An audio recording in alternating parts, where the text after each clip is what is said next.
Liberdade acima de tudo, pessoal. A nossa liberdade vale mais que a nossa própria vida. Estive aqui, nesse local, com o prefeito de Chapecó, o nosso João Rodrigues, em 2016. Aqui estava cheio, lotado. Discutimos a questão do malfadado Estatuto do Desarmamento. E era também pré-candidato. Estive no total 4 vezes em Santa Catarina, um estado pelo qual eu me apaixonei desde a primeira vez que estive aqui. Todos nós já decidimos alguma coisa ou muita coisa ao longo de nossa vida. Um casamento, um filho, um pedido de demissão, seja lá o que for. Quantas vezes tivemos que decidir? E nós sabemos que pior que uma indecisão, pior que uma decisão mal tomada, é uma indecisão. Ou vão para lá ou vão para cá. Se ficar parado, o pior pode acontecer. E tem uma passagem bíblica de Provérbios 24:10.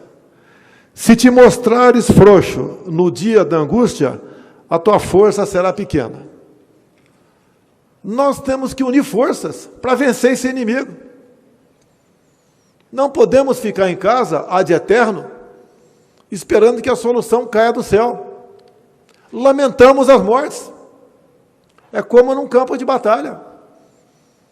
Mas se nada fizermos, seremos derrotados. Desde o início da pandemia, quando lá atrás nós fomos buscar nossos irmãos em Wuhan, na China, e o trouxemos. Foram para Nápoles, foram sim submetidos a uma quarentena, se fazia necessário, para aqueles que estavam numa área contaminada naquele momento. Depois, sem problemas, eles voltaram para os seus lares, para os seus afazeres. Mas a preocupação estava dentro do governo federal. Começamos em março a tomar as decisões para enfrentar o vírus, que qualquer um sabia, em especial os médicos.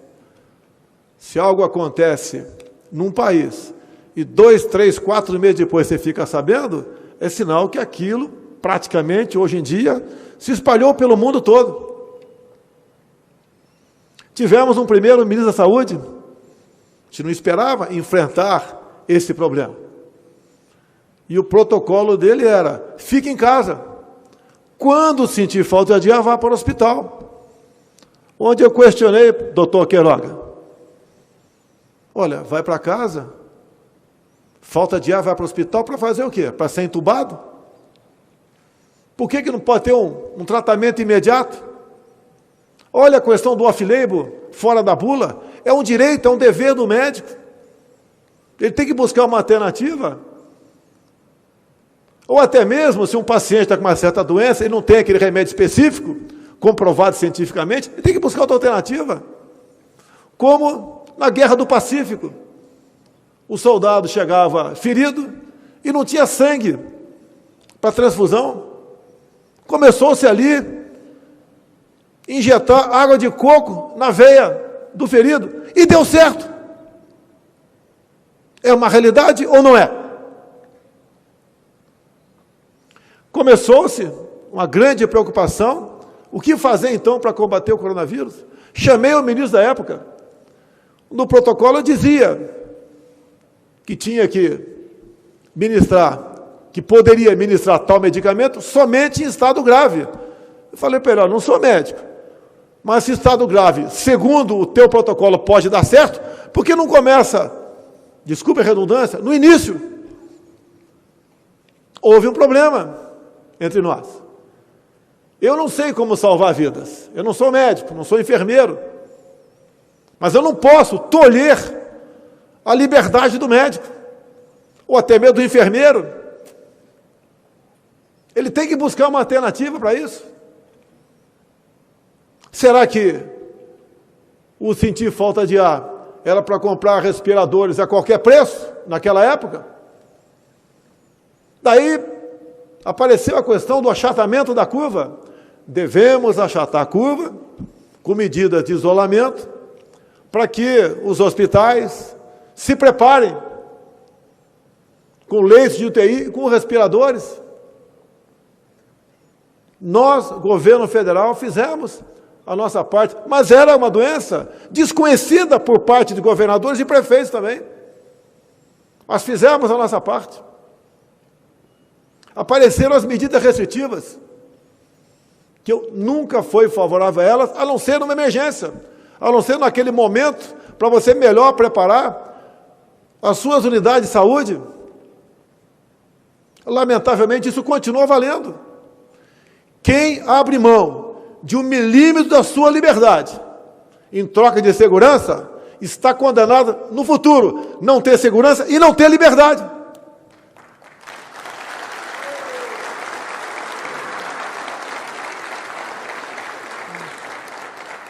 Lamentamos todas as mortes. Eu fui acometido de Covid. Procurei não me apavorar. Tomei um medicamento, todo mundo sabe qual foi. No dia seguinte estava bom. Muitos fizeram isso. Agora, não podemos admitir impor limite a médico. Se o médico não quer receitar aquele medicamento, que não receite. Se outro cidadão qualquer acha que aquele medicamento não está errado, não está certo, que não tem comprovação científica, que não use, é a liberdade dele. O off-label, fora da bula, é o médico com o paciente. Hoje tem aparecido medicamentos ainda não comprovados, que estão sendo testados. E o médico tem essa liberdade, tem que ter. É um crime querer tolher a liberdade de um profissional de saúde.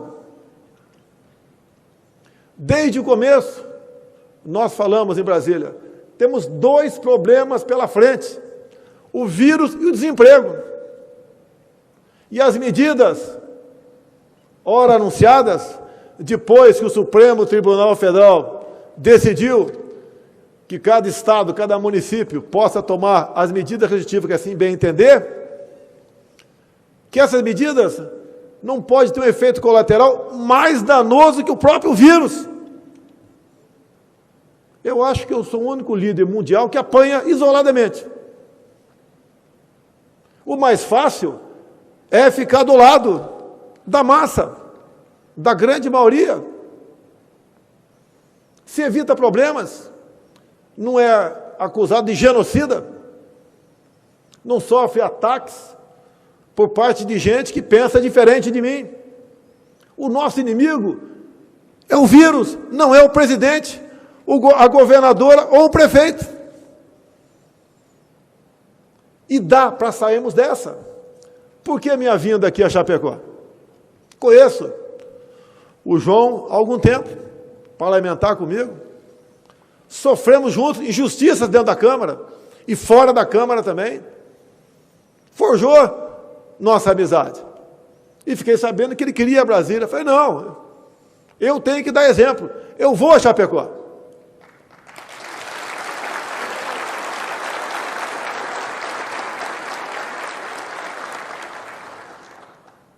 A imprensa sabe disso, vocês estavam fadados a ficar lá fora. Falei para o João, aqui quem manda é você. Por mim, a imprensa entra. Ele falou, se por você entra, por mim também entra. E está aqui a nossa imprensa.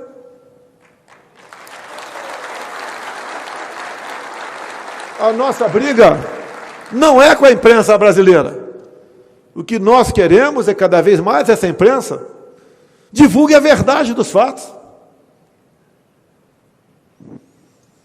Não é tolhendo, censurando, seja lá o que for, que nós vamos achar uma solução para esse grave problema que nós temos. Eu prometo não falar em proxalutamida, porque se eu falar, já vai ser criminalizado a partir de agora.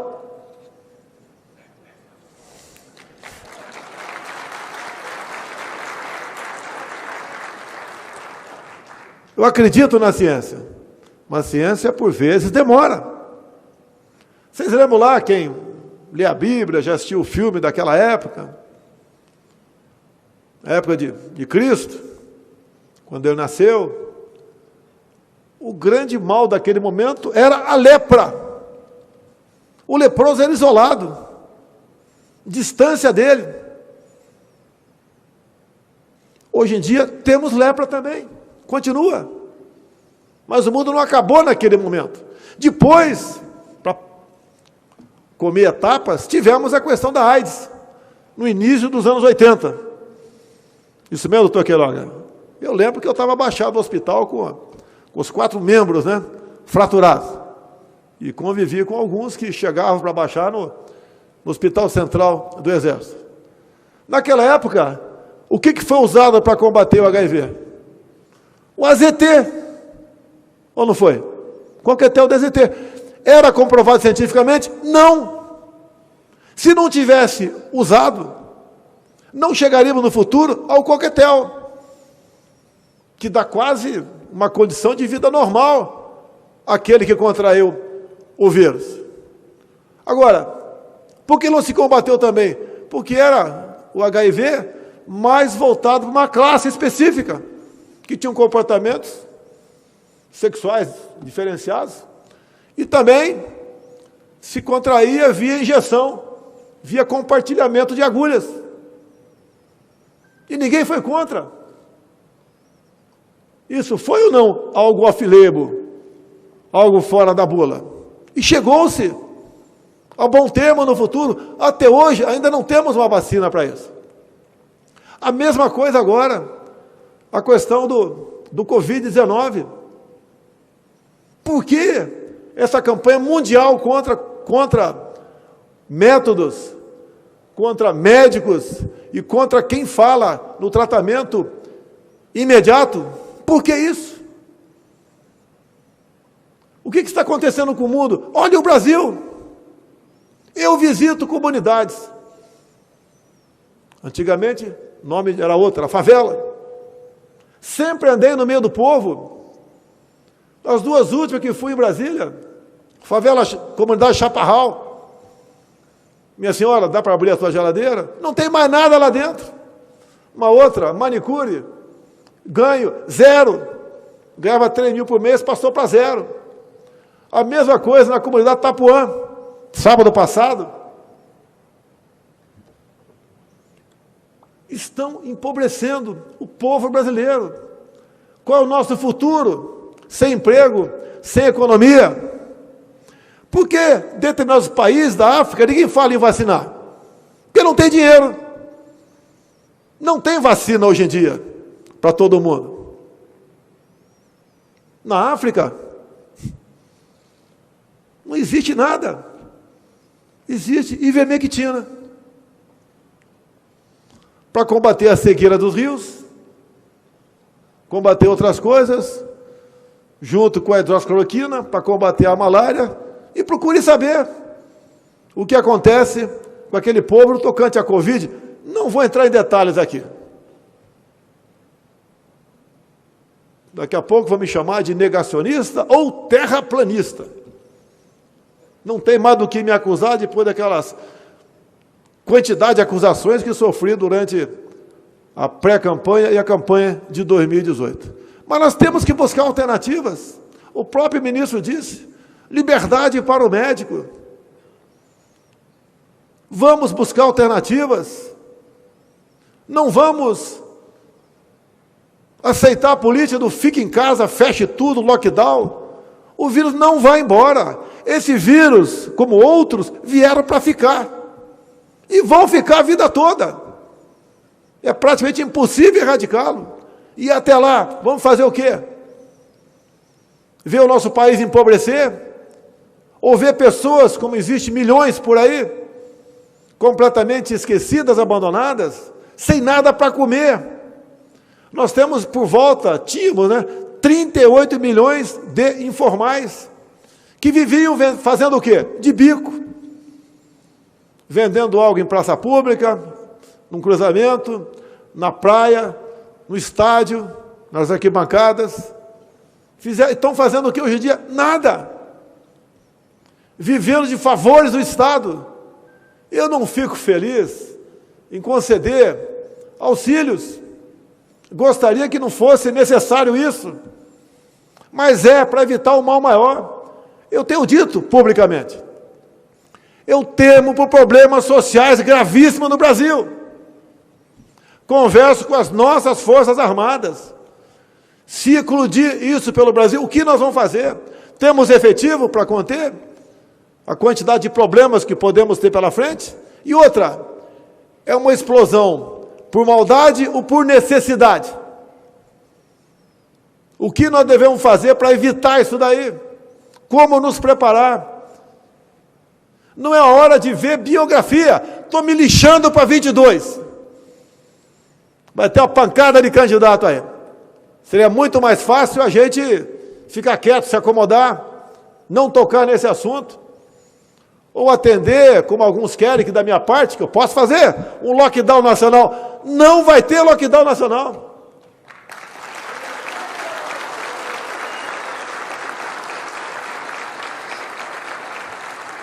Como alguns ousam dizer por aí que as Forças Armadas deveriam ajudar alguns governadores nas suas medidas restritivas.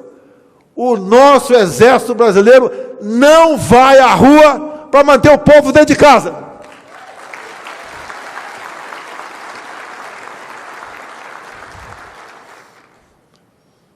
A liberdade não tem preço.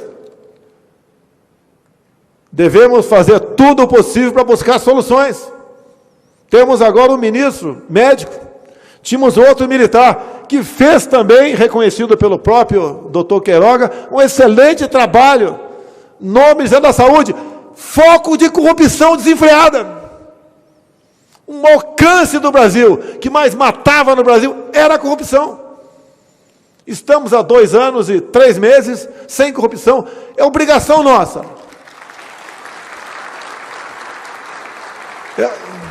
É obrigação da nossa parte. Mas não era assim. Conseguimos formar um ministério técnico. Compare os nossos ministros com os anteriores. Com todos os problemas que o Brasil vem atravessando, nós conseguimos fazer muita coisa. Com menos dinheiro, com orçamento achatado, com um teto para gastos. Se aparecer um problema de corrupção, a gente vai tomar providência. E pode acontecer. Cada ministério é uma enormidade de afazeres que tem pela frente. O Ministério do Desenvolvimento Regional tem mais de 20 mil obras pelo Brasil. O Ministério do Tarcísio, representado aqui pelo Marcelo, aqui do meu lado, é um ministério também sempre cobiçado. Vocês sabem por quem? Para melhor atender às necessidades do povo brasileiro ou às necessidades de alguns grupos? De alguns grupos. Isso pesa para mim. Não me faltam problemas. Eu não tirei dinheiro da imprensa por maldade. Eram quase 3 bilhões por ano de estatais e de orçamento nosso. E o dinheiro eu achava que que tem que ser usado para outra coisa. Se as estatais davam prejuízo de dezenas de bilhões de reais, hoje dão lucro de dezenas de bilhões de reais. Onde iam essa diferença no passado? Para onde ia? Não é fácil mudar isso aí. O que ia estar com a gente? Eu sou o Nero, que tocou fogo na Amazônia, no Pantanal Sul-Mato-Grossense. É acusação o tempo todo. Não tem problema. Sabia que não ia ser fácil. Pegamos o extra da pandemia, que é lamentável, porque vem mortes atrás disso. Mas continuamos fazendo o que é possível. Não temos medo de decidir. Até mesmo quando ter que trocar algum ministro. Eu sempre falo para os ministros, em especial no tocante à pandemia, não basta você fazer um excelente trabalho no seu ministério. Você tem que ter uma visão política maior. Saber do que está em jogo. O que alguns fazem no tocante à pandemia para buscar desgastar o governo. Falei no passado, né, que a vida de presidente não é boa. Não é boa para o presidente que quer fazer a coisa certa. Quando quer fazer a coisa errada, parece que é mais fácil no Brasil. Mas estamos mudando isso daí. Eu quero parabenizar a Santa Catarina, a nossa prezada governadora que está aqui. Eu acho que nem ela achava que ia ser governadora um dia, porque ninguém quer a maldade para quem é o titular, né? Mas também pegou um problema sério pela frente. Tenho conversado com ela. Não é simpatizante, é medida restritiva, só tomará algumas localizadas, se for necessário. E a minha vinda aqui, porque eu não quero falar muito, né? Teria muito o que falar. Eu quero que Chapecó seja uma cidade para ser olhada pelos demais 5.700 prefeitos do Brasil, se bem que tem prefeito que está na linha do João Rodrigues. Mas quando se fala em vidas, para nós, qualquer esforço é válido. Temos que estudar Chapecó, temos que ver as medidas tomadas pelo prefeito, as atuais medidas tomadas pela governadora. Nessa época toda, muita coisa de concreta fizemos, e tenho orgulho de dizer, uma das medidas mais importantes que tomamos, que evitou que um pouco mais de 10 milhões de pessoas perdessem o emprego, a ideia não veio de mim, veio de um senador de Santa Catarina, o nosso Pronamp, senador Jorginho Melo.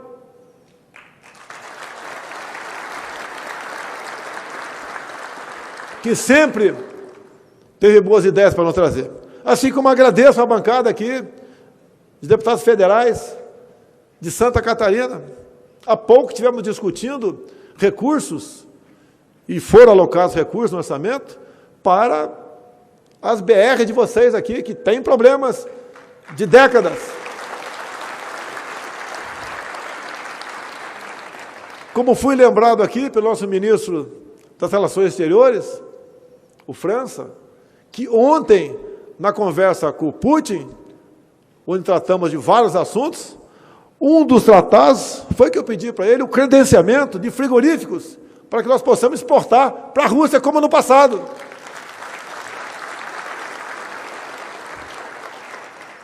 Nós importamos deles fertilizantes. Não é uma condição para importarmos mais fertilizantes. Se nós produzimos mais, exportamos mais, também vamos importar mais fertilizantes. E assim nós vamos fazendo a nossa política. Eu peço a Deus que ilumine cada um dos que estão aqui, quem está nos assistindo, para que juntos possamos buscar as melhores alternativas para melhor atender nosso povo, para minorar a dor daqueles que perderam um ente querido. O problema está aí. Soluções, algumas aparecem, como a de Chapecó. Outras virão. Como disse desde o começo, temos que ter coragem para decidir. Se ficar parado, esperando solução, o problema, além desse, do vírus, teremos o outro, do desemprego, que leva à depressão, leva à falta de esperança, leva a que outras doenças sejam agravadas. Parece que no Brasil só tem Covid. Acabaram as outras mortes, os outros sofrimentos? Não. Nós acreditamos no povo brasileiro. 90% da população, um pouco mais, acredita em Deus. E acreditando em Deus, eu espero que daqui a pouco, como está previsto, o Supremo Tribunal Federal julgar a liminar do ministro Cássio Nunes, ou que a liminar seja mantida, ou que alguém peça vistas, para que nós possamos discutir um pouco mais a abertura ou não de templos religiosos. Qual o último local que alguém procura antes de praticar um suicídio, que aumentou em muito no Brasil? São as igrejas. Quem não é cristão, que não vá, mas não queira tirar o direito, a liberdade de quem quer procurar um pastor ou um padre.